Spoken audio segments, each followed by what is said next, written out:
I'm Wolf Blitzer. You're in the Situation Room.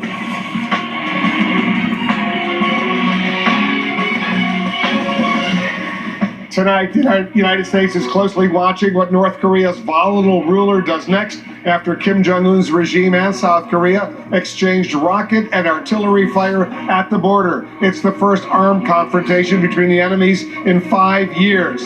Tensions clearly on the rise after landmines exploded, wounding 2 South Korean soldiers. Tonight, tens of thousands of U.S. troops are in the region. They're engaging in annual military exercises. One false move at the Korean border has the potential to ignite a real war with a nation that has nuclear weapons.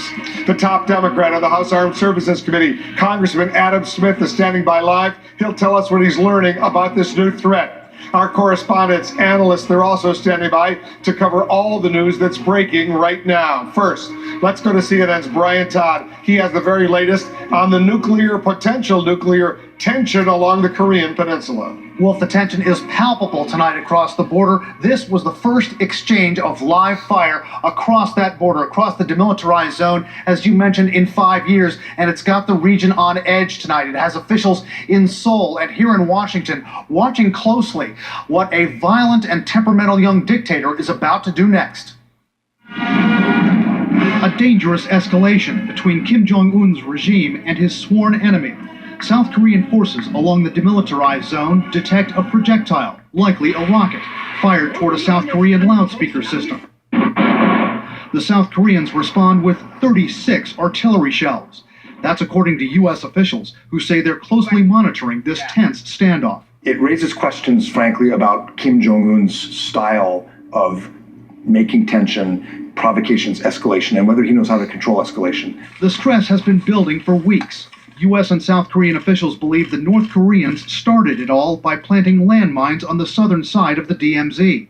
An explosion on August 4th nearly killed 2 South Korean soldiers. South Korea responded by resuming loudspeaker broadcasts toward North Korean soldiers for the first time in a decade.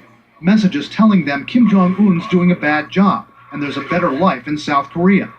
And this week, a massive show of force by the U.S. and South Korea. Some 30,000 U.S. troops, close to 50,000 South Koreans, engaging in previously planned military exercises.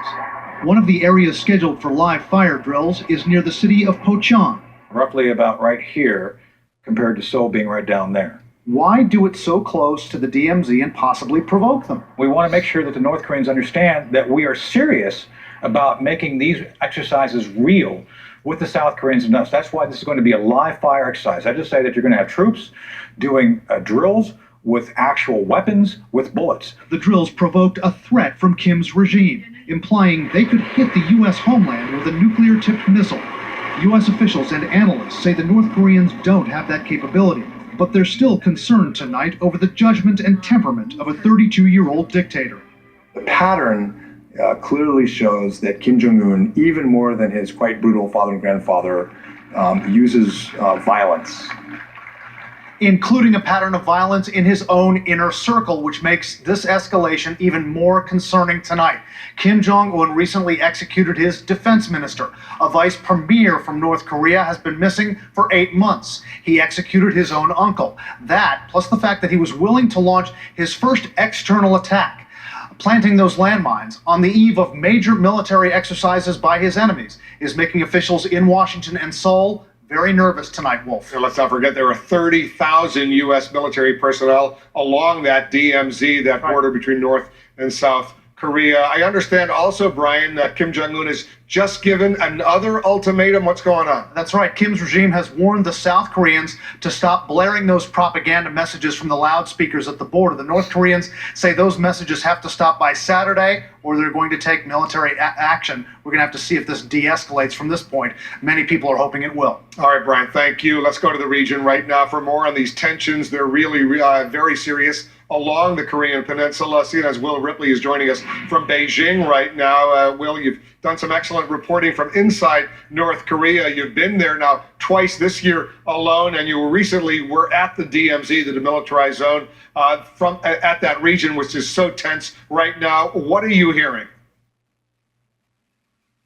I visited the DMZ in May, Wolf, and I'll tell you, when I spoke with a junior lieutenant colonel there, he said it was the most tense place on the planet, a place where violence could break out at any time. And of course, we are now seeing that come true with these very serious escalations. It's not uncommon, as you know, Wolf, to hear North Korea threaten war, but it is much more rare to see live fire across the DMZ. And the big fear is that there could be a repeat of October 2010, when there were 2 separate incidents, including an alleged torpedo attack that left 50 South Koreans dead.